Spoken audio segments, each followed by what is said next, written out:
After my husband died, people kept asking me how I was doing. I kept saying fine. The truth is, I hadn't opened my front door in 6 months, until a dog with one shoe changed everything. There's a door in everyone's life that stays closed a little too long. Not because something is blocking it. Not because you locked it on purpose. Just because one day you stopped having a reason to open it. Margaret Sullivan knew exactly where her door was. She could see it from her kitchen chair. She sat in that chair for 2 years, and then her daughter arrived with something Margaret hadn't asked for and didn't want. A small dog named Daisy. Her name is Margaret Sullivan, 67 years old, Rochester, New York. For 31 years, she and her husband Gerald had lived in the same house on Birchwood Lane. They had raised 2 daughters there, planted the same garden every spring, walked the same 3-block loop after dinner, every evening that the weather allowed. Gerald died on a Tuesday in October. Heart attack, no warning. He had been fine at breakfast. Margaret's daughters flew in, friends came, the neighbors brought food for 2 weeks, the pastor visited 3 times, and then, the way these things go, the world kept moving. Her daughters went back to their lives, the casseroles stopped coming, the pastor's visits became phone calls, and then the phone calls became less frequent. And then, it was just Margaret in the kitchen chair and the window overlooking the yard that Gerald had spent every weekend of his adult life in. She told herself she was resting. That's what she called it when her daughters asked. Resting, taking time, finding her footing. But 2 years had passed. She hadn't been to the grocery store in 4 months. Her younger daughter, Claire, drove up from Syracuse twice a month and brought everything Margaret needed. One Saturday morning, Claire arrived with groceries in one hand and a cardboard box in the other.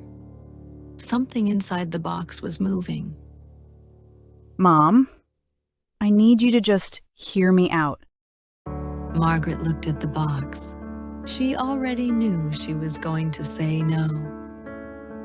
The dog was a beagle mix, 8 weeks old, tan and white with ears too big for her head, and eyes that seemed to be asking a question Margaret wasn't ready to answer. Claire had named her Daisy. Margaret said she didn't want a dog. She said it politely, then firmly, then with enough clarity that Claire went quiet for a moment. But Claire had driven 3 hours, and she left Daisy anyway. The first week, Margaret kept the dog at arm's length. She fed her on a schedule. She let her out into the yard through the back door, the door she hadn't opened herself in 6 months, and watched from the window while Daisy sniffed at the dead garden. It was not companionship. It was obligation. The second week, Daisy began doing something specific. Every morning, around 7 o'clock, she would find Margaret's walking shoes, the old New Balance sneakers Gerald had always teased her about, and carry one of them to wherever Margaret was sitting. Not both shoes, just one. She would drop it at Margaret's feet and sit down and look up at her. Not today, Daisy. Daisy would wait 10 minutes. Then she would bring the shoe back. This happened every morning for 6 weeks. Margaret told Claire about it over the phone, half annoyed, half something she couldn't name. Claire said nothing. Margaret could hear her trying not to smile. She's just a dog. I know. Neither of them believed it. On a Wednesday in March, a cold morning, still dark at 7, Margaret woke up to find Daisy already sitting beside the bed, one shoe in her mouth, waiting. Margaret lay there for a long moment. She looked at the ceiling. She looked at Gerald's side of the bed, which she still hadn't changed the pillow on. Then she sat up. She took the shoe from Daisy. She went to the closet and got the other one. She put on her coat, the heavy one, the green one Gerald had always said made her look like a park ranger. And she clipped on Daisy's leash and she opened the front door. The cold air came in. She stood at the threshold for a moment, longer than she expected to, and then she stepped outside. They walked to the end of the block. That was all. It took 11 minutes. A neighbor she barely knew waved from a car. Margaret waved back. When she got home, she sat down at the kitchen table and cried for the first time in 4 months, not from sadness, or not only from sadness. She wasn't sure what to call it. She just knew that something had shifted, and that it had been Daisy, every morning, asking the same quiet question, who had finally worn down whatever she had built up between herself and the world. What Margaret didn't say, not to Claire, not to anyone, was the thing she understood only later. Daisy hadn't changed her. She had just kept asking, until Margaret was ready. That first walk became 2 blocks, then 4, then the whole neighborhood loop.